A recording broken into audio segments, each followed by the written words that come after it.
Hello, I'm Denise Galoni. Welcome to today's episode of Empowering You.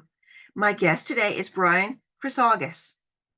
Brian and his brother Sean are ministers, but with a different ministry, and they brought being ministers more mainstream. You'll be amazed at the things that these two identical twins have done. And also, Brian's going to share with you some of his suffering and how he got through it. I hope you enjoyed today's episode. It's gonna be better. It's gonna be great. It's gonna be better. Yeah. It's gonna be great. I can't wait. It's gonna be The Chrysogis brothers, Brian and Sean, are identical twins who are known for their wholesome family entertainment and fun. Nationally, they are loved for their inspiring life story about God's miracle healing power. Born 3 months premature, they spent the first 2 years of their lives in incubators after tests revealed they had life-threatening allergies to nearly everything. For the next 5 years, they never left their home due to extreme allergies. When they were 7, their mother learned about the power of prayer. She was healed of a debilitating heart condition and then prayed for her sons, who were instantly healed and set free. As a result, Brian and Sean were both ordained ministers who have devoted their lives to sharing their powerful testimony and God's love through their music and creativity. Welcome, Brian, for being here today. I'm so honored that Oh, you're I'm here. thrilled to be here with you. I'm so excited to be with you. You've got such a winning personality for the Lord. Oh, thank you so much. Now, when I Thank say you. ministers, and we were talking about this before we started recording, Mhm. you really took ministry into a different way, you and your We did. brother, because We did. let me just read some of these things that you've done, because it's pretty amazing. Thank you. 14 CDs, and one was so successful that you were on MTV. Yes. Every CD recorded since 2010 has been nominated by the AMG Heritage Awards. You did TV series for children, puppet ministry, many variety shows, designed a plush toy line called Good News Toys with books that teach character building skills to children, designed an indoor children's playground, which is at Ohio Valley Mall in St. Clairsville, Ohio.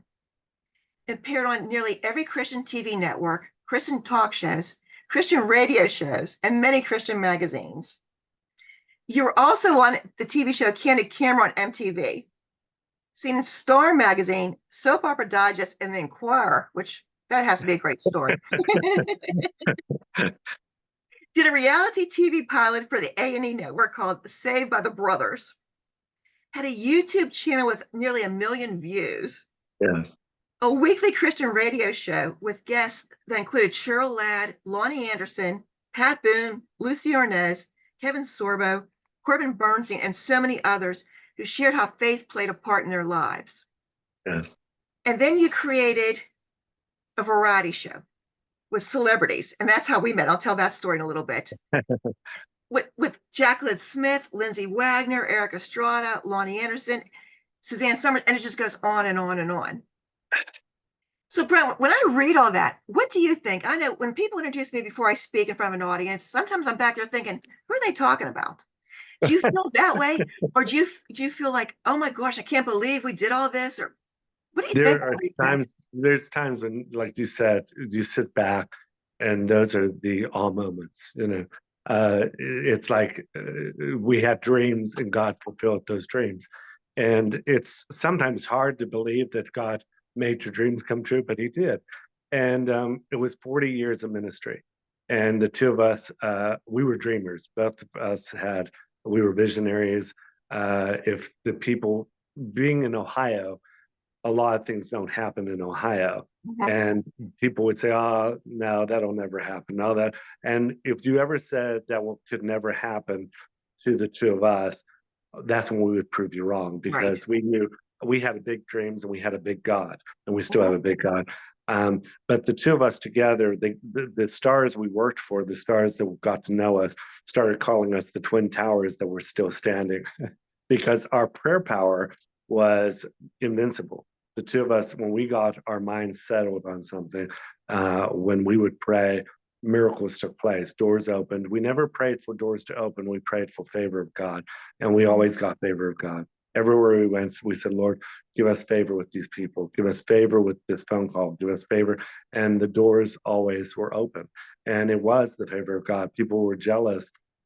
They really didn't understand uh, us. You know, I mean, they Right. ministers would look at us and think we were idiots, and or they would that or that we were going showbiz, or they'd make fun of Right. us, and Right. yet they didn't understand the call on God's life on us, the call God gave us. And it was when we were 7 years old, we were healed of this disease, that we were allergic to the sun, we were allergic to grass, we were allergic to everything under the sun. Our diets were sardines, peanut butter, rice cakes, and soybean milk. So because we saw the power of God at a very young age, and we were in incubators for 2 years of our life, and our mom was such a prayer warrior, because we saw that power at such a young age. Sean and I never thought, uh, we thought miracles were a daily thing. Which sounds crazy, but we just expected a miracle. So Right. when we would just for we were teen youth ministers. At 16 years old, we started our ministry, and we worked for the youth. And then we started puppets, and then we had a TV show for kids, and we just started recording, and we would just believe, oh, this is going to happen. Oh, we can do this. So at a very young age, we had on that TV show, we had Eric Estrada as our first guest, and Jennifer O'Neill from the Summer of 42 and CoverGirl. And we just, before we had them come in, we said, Lord, we're sending them this stuff. Let them have favor with us. And guess what? God gave us favor. So it just was always, okay, we have favor, so we just expected it. And Right. Dick Right. Mills, I don't know if you're familiar with Dick Mills, but he was a prophet in the in up from the 700 Club and stuff like that. I'm very careful to call somebody a prophet, because there's so many prophets out there today that are not prophets. But this Right. man, everything he said, you could take to the bank. Yeah. And he told us, I think we were about 12 years old, maybe younger, and he was 3 different times he met us, and he says, you're going to go to Hollywood. Your bags better be packed for Hollywood. You're going to make difference in Hollywood stars. And then Stephanie Busada, who was a dear friend of ours, who was the co-hostess of the 700 Club, she didn't know that he said that, and she gave us the same word. So Wow. we got that confirmation over and over again. So we didn't just leap into it. We waited, and we were 20 years old by the time we started doing our ministry to Hollywood. And with that came the churches. It was always weird. The churches never accepted us. The pastors, I will say, the churches always did. The churches loved us. The pastors thought, oh, they're healed of these incurable diseases. At the time, the only ones who wanted to receive from us about those miracles was the charismatic renewal, because they believed in miracles. And the person who actually prayed for our miracle is Father Michael Scanlon, the Catholic priest. So we received our miracle, but you can't tell certain churches, because the Baptists didn't really believe in the workings of God at the time. I think they've grown in many ways. The charismatics were the ones who really supported it. So at a very young age, we realized, okay, we're not going to be accepted by everybody, because the pastors didn't want it. Then after we got with the stars, the pastor says, oh, they're going Hollywood. But they didn't understand our very unique, it was a very unique call on our life. Okay. Right. So instead of, when we don't understand something as Christians, we shouldn't make fun of somebody else's call, because they just don't understand what we were called Right. to. And we were dressed in these clothes that our mother always told us to dress in, garments of elegance and sophistication, always look good, best for the Lord. So we would always dress up as performers, and we would take over, wherever we were, people would stop and stare. And there were 2 of us. So Hollywood was really drawn to the call on our life. And Sure. it was funny that the pastors didn't understand it, but for whatever reason, Hollywood did. So for 40 years, our ministry, we ministered to Eric Estrada, Jennifer O'Neill, Lindsay Wagner, Jack Scalia. And the list goes on and The on. list goes on and on. And it was, everyone that we were praying for, we would lay hands on the TV set and say, Lord, we just claimed their souls for the kingdom, and we believe we're going to work with them someday and bring them to know the Lord. And the list just went on, and there was no stopping it. So we started when you met me. We Oh yeah, started I can tell that story because that's a funny story. My sister we, said to me, "There's uh-huh, a show I want to see, Christmas with the Stars in Wheeling." And I yeah, actually work out of Wheeling. So I was like, oh, okay, I know exactly where it's at. So we go out there and you were running around and she, okay, that's the guy that put the show on. He's a minister.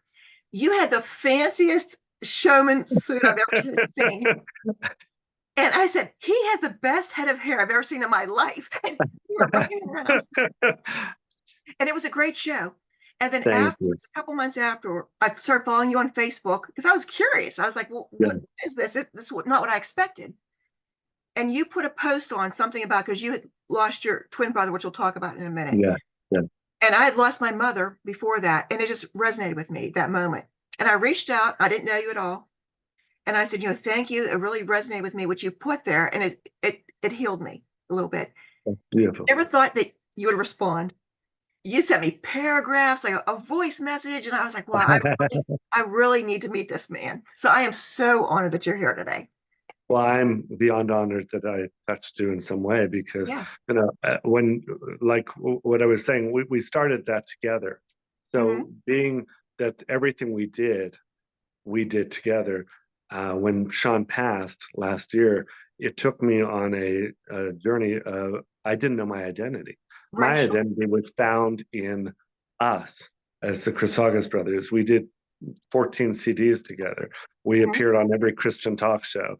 We traveled all over the world, including the other countries, because we did cruises. We did a whole bunch of stuff that people would not expect. We did Hollywood cruises. We did with the stars. We did Christmas with the stars. We gave Hollywood platforms for Jesus. Mhm. So we did CD releases, and we had the Hollywood stars host our CD events. Yeah. Um, so it was beautiful. Lonnie Anderson, you never expect to be talking about Jesus at an event, and she was there passing out Bibles with us. So those type of things. Lorenzo Lamas was there talking Mhm. about Jesus and his love for Jesus. And the next time he comes back, he wants to sing with me. So I found it to be, Sean and I just found it to be such a rewarding thing that we were seeing lives change through two guys from Yorkville, Ohio, who had a wonderful testimony and a faith that was bigger than any mountain that we could ever. And we tackled it together, and we did several shows. We did many variety shows, but we also started a show called The Legends, where we celebrated Christian artists who started Christian music, the pioneer days, and then all the way to Sandy Patty, different people who won Grammys and Devil Words.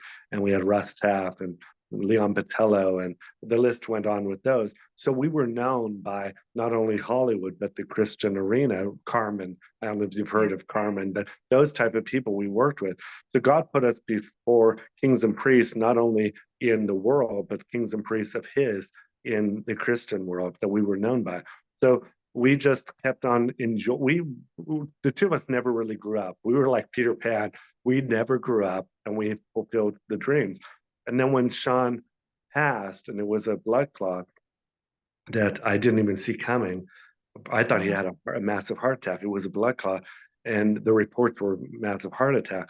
But he died in my arms, and I had a real hard time. And if I cried, forgive me, but I had a real hard time of dealing with feeling guilty that I Right. couldn't save him. That it's just, I missed it. But we were so busy doing the Lord's work that I didn't see that coming. I was not prepared. And then when when he left, I had a very hard time dealing with finding who I was. So Sure. Right. That makes the sense. Yeah. Christopher brothers. Yeah. Well, I was born as a unit. The Right. two of us together, we were a couple. So it was, what is my worth without my twin brother, who was not only one of the major visionaries and not only one of the major players of, he was the brains behind the whole thing, where he would organize it. And Mhm. I thought, I depended on him so much that if you could say one was the leader and the other one was the blonde twin, I would definitely be the blonde twin. Well, I know you recorded a CD in his I memory. did.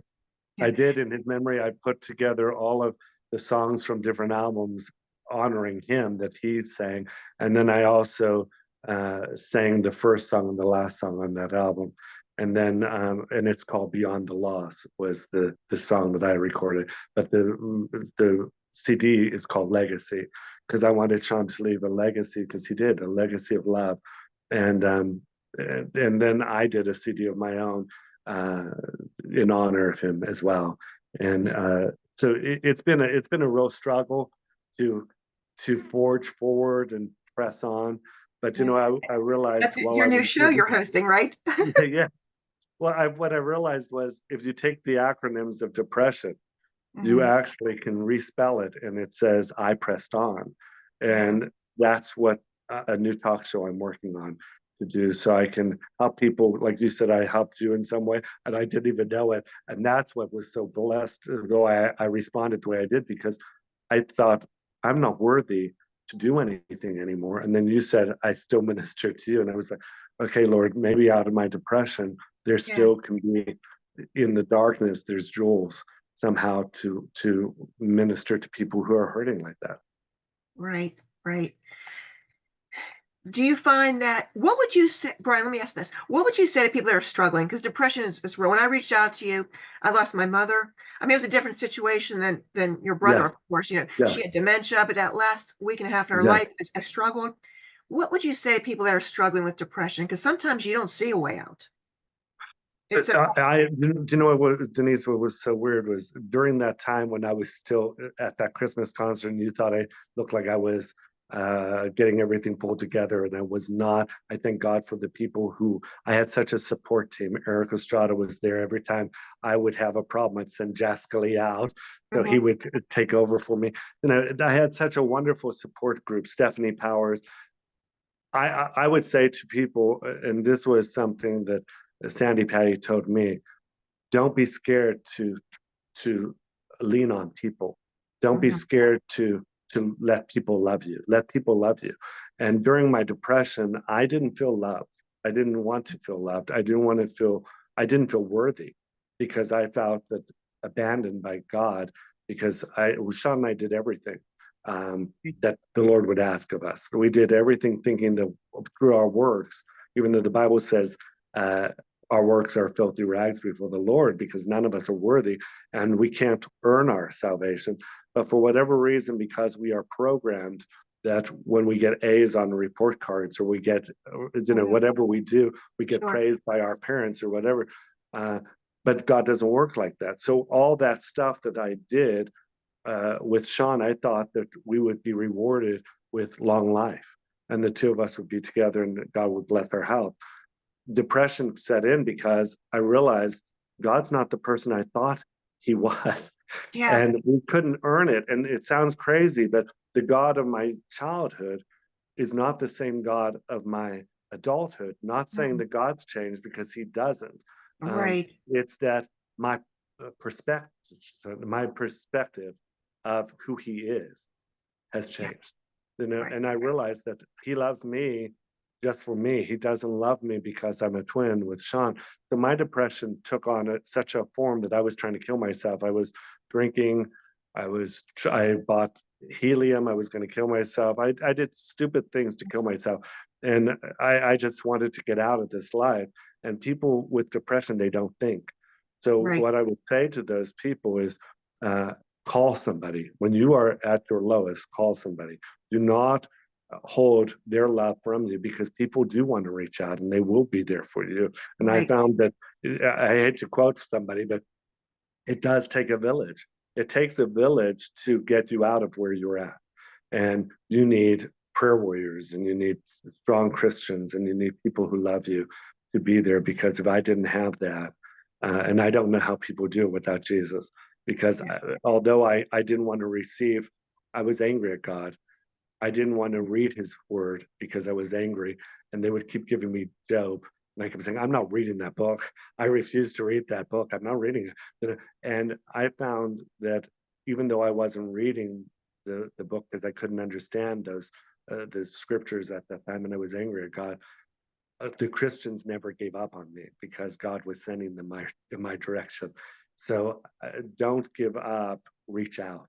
And that's what we Right. really need to do. If somebody's in depression, keep on pressing through because, uh, you know, God doesn't want you to end your life. I heard something just yesterday that touched me. Because I didn't want to live, I gave my life to somebody who gave his for mine. And that's really who wanted my life. Because I didn't want my life, I gave it to somebody who wanted my life, and it was Jesus, and He gave His for mine. So I Wow. don't need to go through Yeah. what I think I'm carrying alone. And it says that He was acquainted with grief. He was a man of sorrows, acquainted with grief. So He understands our grief. He understands our sorrows. Yeah. And you brought up a good point, Brian. Reach out to someone because sometimes we don't know people are struggling. We No, don't we know don't. what goes on because people put on a brave face. Yes, You see yes, someone happy and you say, oh, okay, you had this loss, but oh, he's doing okay. But you yeah, don't know what happens whenever you close yeah. that door. So, always reach out to somebody. Amen to that. Yeah. It says, and even if you can reach out to somebody, you may find out that you're not alone in struggling. I went to Grief Share to help me. I went to a therapist, a Christian therapist to help me. I Mhm. went to because I was searching and I was searching for answers from God. And I kept searching and searching. And I read a book. And if anybody's dealing with grief of a loss, because there's a difference between grief of losing a job or losing visions or Sure. dreams or losing whatever you're losing, finances or whatever, and with a loved one.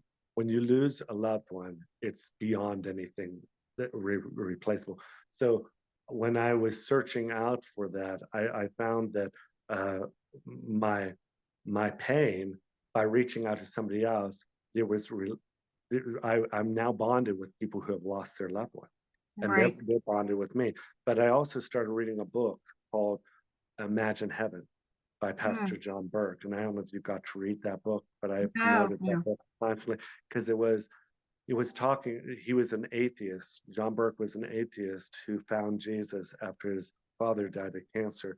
And he started looking for God. And he started talking to people who had lost loved ones. And he started talking to people who had actually had near death experiences. And when Mm. he talked to the ones who had near death experiences, he found heaven and that heaven was for real. And there, all of the stories, he must have interviewed over 1,000 people. And all these Mm. stories were very similar. Now, there are some that were, that he didn't, but these ones went directly with the Bible. Okay. So I would encourage you because he has even Bible quotes in there to go along with the story. And Yeah. that really strengthened my faith to know that, everything we've preached, everything that we've believed is real, and we will see them again, our loved ones again. Absolutely. Yeah. So, Brian, all these things that you've done with Sean, with yourself, with you, forge your own path now, what's next? What can we expect? I, you know, I stopped dreaming and I started getting my dreams back again now because I, I think that I see where I'm supposed to go. I'm doing a TV show and it's called, I would say Beyond the Lots. No, it's called, I Pressed On. And I'm going to talk to people who have had depression, who Hmm. have had suicidal thoughts, people who have, one of them is Jack Scalia. He'll be sharing his testimony. He's an actor from Hollywood, from Dallas, but Hmm. his testimony is so powerful that he was jumping from a 13-story building in Munich, Germany, high on Okay. drugs and alcohol.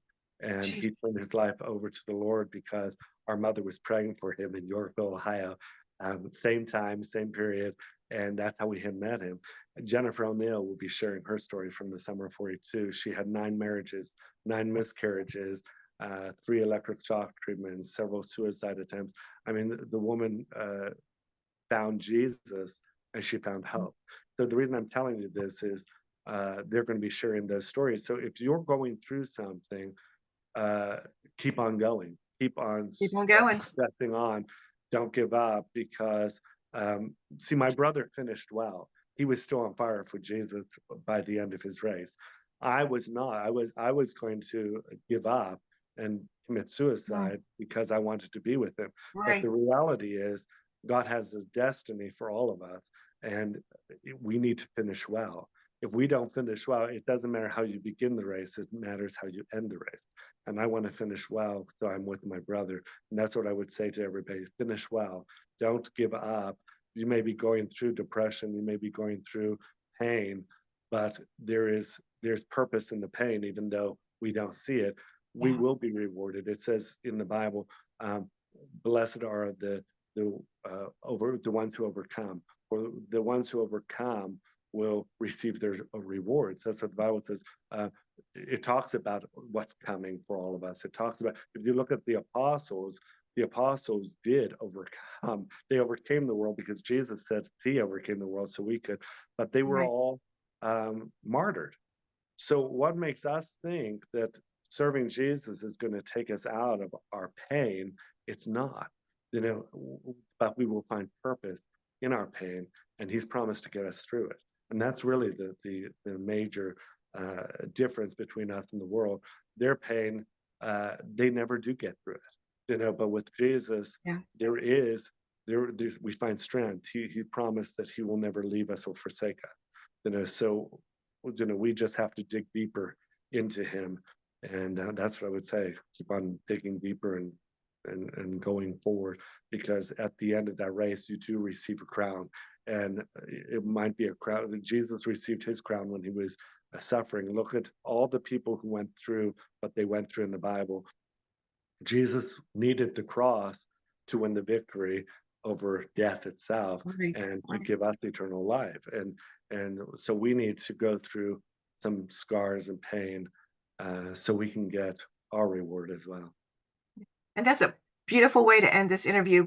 Brian, thank you so much for taking the time to share your story, your pain, your how you came out of your pain. And I know someone watching is going to be helped by that. Well, We'll have thank your you. contact information in. You can follow Brian on social media. He posts a lot of content on there. And again, thank you so much, Brian. Well, you were a pleasure. I wish we had more time. You're I do such a joy. too. And next time I'm doing something and you're there, please come over. I want to get a picture and talk with you. Absolutely, I will. Thank you. It's gonna be great. It's gonna be great. Thank you for watching today's episode of Empowering You. I'd like to thank my guest, Brian Chrysagis. Brian shared so much with you today. He shared about how him and his brother Sean became ministers, everything they did that they wanted to do, and he shared his depression, his grief, and how he got through it, and how he found the light at the end of the tunnel. I hope Brian's story inspired and empowered you to overcome anything that's bothering you and live your best life possible. Thank you so much for watching, and see you next time. It's gonna